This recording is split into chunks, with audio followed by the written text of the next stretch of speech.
Ever felt like the whole world was against you? Deep in a dark forest, where hunger gnawed at every belly, lived a poor woodcutter with his 2 children, Hansel and Gretel, and their new stepmother. A terrible famine had swept the land, and one night the children overheard a chilling whisper from their parents' room. The stepmother, her voice thin and sharp, convinced their father that to survive, they must leave the children in the woods. Hansel, quick-witted and brave, comforted his weeping sister. "Don't worry, Gretel," he whispered. "I have a plan." The next morning, as they were led into the forest's deepest, darkest parts, Hansel secretly dropped shiny white pebbles he had gathered the night before. When their parents left them with a small fire and a piece of bread, the children waited until the moon rose high in the sky. The pebbles glimmered like silver coins, showing them the path straight back home.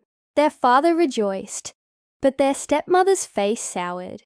The famine only grew worse, and soon the dreadful plan was made again. This time the door was locked, and Hansel couldn't gather any pebbles. He had to use his small crust of bread, dropping crumbs along the way. But alas, the forest birds, hungry themselves, had eaten every last crumb. Lost and alone, Hansel and Gretel wandered for 3 long days. Just when they thought they could walk no further, they stumbled upon the most marvelous sight, a little house made of gingerbread, with a roof of cake and windows of clear sugar. Starving, they began to nibble at the delicious walls. Suddenly, a sweet, creaky voice called out, "Nibble, nibble, little mouse. Who's that nibbling at my house?" An old woman emerged, leaning on a cane. She seemed so kind, offering them warm beds and a feast of pancakes and apples. But her kindness was a trap.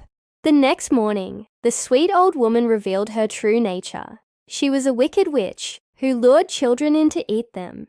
She locked Hansel in a cage to fatten him up and forced Gretel to do all the chores. Every day, the witch would tell Hansel to stick his finger out so she could feel if he was plump enough. But clever Hansel held out a small bone instead. Frustrated by the wait, the witch finally decided she couldn't wait any longer. "Gretel," she cackled, "climb in the oven and see if it's hot enough." But Gretel, sensing the trap, pretended she didn't know how.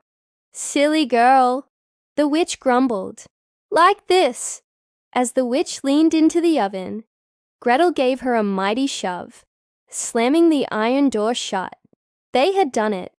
Gretel freed Hansel, and inside the witch's house, they found chests overflowing with pearls and precious stones. Filling their pockets, they fled the cursed cottage.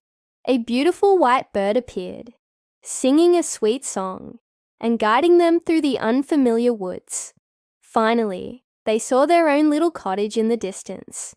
They ran into the arms of their father, who had grieved every day since they were gone. Their stepmother had passed away, and their troubles were finally over. With the witch's treasure, they lived together in happiness and never knew hunger again. Thanks for watching our story unfold. If you enjoyed this classic tale, don't forget to hit that like button and subscribe for more adventures. See you next time.